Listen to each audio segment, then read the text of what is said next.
So you want to learn how to shoot a knuckleball? Well, in this episode, I'm gonna give you a step-by-step tutorial on how to do that. But before we get any further, make sure you are mentally ready for the challenge, because mastering the knuckleball is the most difficult and advanced shooting technique in football. But if you do put in the work, nothing will stop you from learning it. Sounds like something for you? Awesome.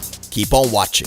And I guess we could kick the whole thing off by defining what a knuckleball is. Basically, a knuckleball is moving unpredictably in the air, side to side, up and down, making it the goalkeeper's worst nightmare. And ultimately, what we are trying to achieve here is a ball flying in the air with as little spin as possible. Although many times, a successful knuckleball might have some top spin on it as well. And lastly, I would just like to make it very clear that this is by far not the only way to achieve a beautiful knuckleball. This is how I learned it, and my technique is very heavily inspired by Cristiano Ronaldo's legendary free kick goal against Portsmouth. The moment I saw that goal, I knew I wanted to learn this technique. So what I did, I downloaded the clip, watched the replay thousands and thousands of times, trying to mimic every single step he did in order to make the ball fly like that. Cristiano, was that the best free kick you ever struck?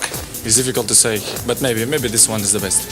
So let's kick the whole thing off with the run up to the ball. But before we do that, keep in mind that everything I'm about to tell you will apply whether you are trying to achieve a knuckleball from a free kick situation or if the ball is moving. Anyways, like I told you, my technique is 100% inspired by Cristiano Ronaldo, and the run up he does is simply a little bit weird. You want to run up to the ball from a little bit of an angle. You don't want to have an exactly direct straight angle to the ball. And at the same time, you don't want to have as much angle as when you are kicking a curving free kick. You run to the ball on your tiptoes. And the last step, you kind of lift yourself up with your toes like this. If you watch Cristiano Ronaldo's free kick goals, you will see he will always make that same motion. Running to the ball, lifting himself up, almost preparing his foot for what's about to happen when he strikes the ball, like this. Whoop! And then he kicks. It's a very unnatural movement, especially if you're not used to running to the ball like this. Some people like to run up to the ball flat-footed with their heels on the ground all the way like this. But my way of doing that is approaching the ball, running on my tiptoes and locking my ankle with the last step before kicking the ball once again like this. Now that we have the run-up lock in place, you want to know which part of your foot should you use to shoot a beautiful knuckleball. And for me, the sweet spot area is right around here. It's basically the area slightly away from your toes and more towards the laces, right up here. And I know a lot of you guys will tell me, guys like Kevin De Bruyne, David Luiz, and perhaps even some other YouTubers will tell you to shoot knuckleballs like this, with the inside of your foot. They approach the ball and shoot the ball like this. To me, that's unnatural, it doesn't work for me, and my style is kicking the ball with this part of my foot. And what do you want to do? You want to lock your ankle, point your toes down like this, and hit the ball with this area, and you should be solid. So, next up you want to know where in the ball should you kick. And honestly, pay attention, because to me, this is the most important part of achieving a beautiful knuckleball. Just think about it. If you hit the ball too much on the side, you're gonna get side spin. If you hit it too low and slice your foot under it, you're gonna get backspin.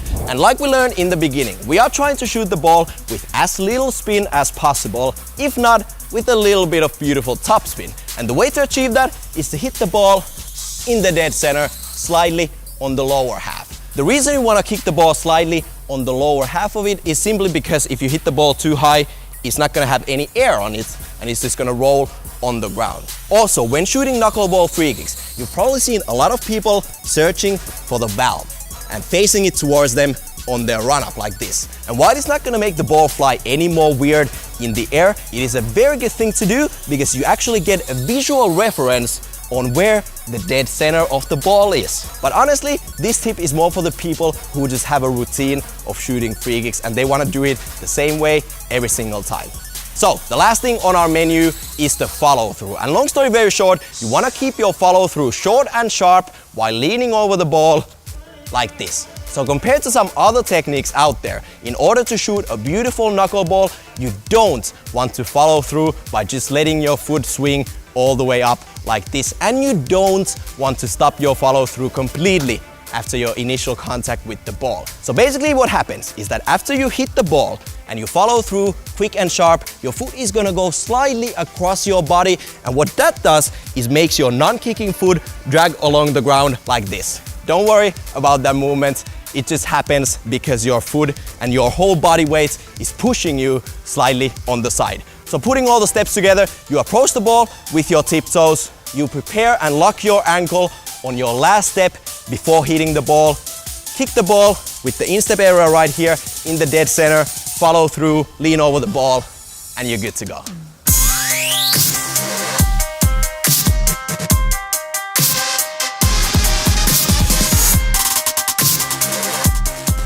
So next up, I have some additional tips for you guys when you are out there practicing your knuckleballs. And my tip number one is to start your knuckleball training by shooting to a moving ball. For some reason, shooting knuckleballs to a moving ball compared to just kicking them from free kick situations is a lot easier. I don't know why, and the only explanation I've been able to come up with after all these years is that when the ball is rolling and moving forward, it already has some small topspin on it, and as you kick it, I don't know what the reason is, but trust me when I tell you, shooting knuckleballs to a moving ball is easier, so start with that. My tip number two is the same tip I gave you earlier in the how to curve the ball free kick tutorial, which you can watch by clicking the eye icon in the top right corner of your screen. But basically what you want to do is you want to start practicing by kicking the ball towards the wall. The good thing about that is that, well, as you can see, the ball will always come back to you, so you don't have to waste time on the pitch running after the ball after you miss the top corner. So shoot against the wall.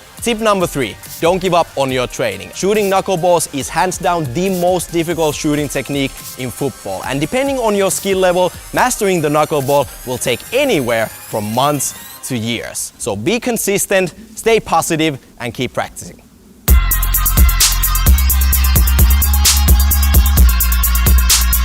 So, hopefully you guys enjoyed this knuckleball tutorial, and I truly hope you guys got inspired and are ready to go to the pitch for many hours to work on your knuckleballs. Once again, it's gonna take you a long time to learn, so don't give up, stay consistent, and most importantly, have fun. And I'm gonna cut it right there. Once again, hopefully you guys had a blast watching this episode, and what I need you to do is leave a comment in the comment section below and let me know which shooting technique you would like to learn next here on Unisport Web TV. You can watch how to curve the ball by clicking the video right down here, and if you want to see more awesome videos like this, click here to subscribe.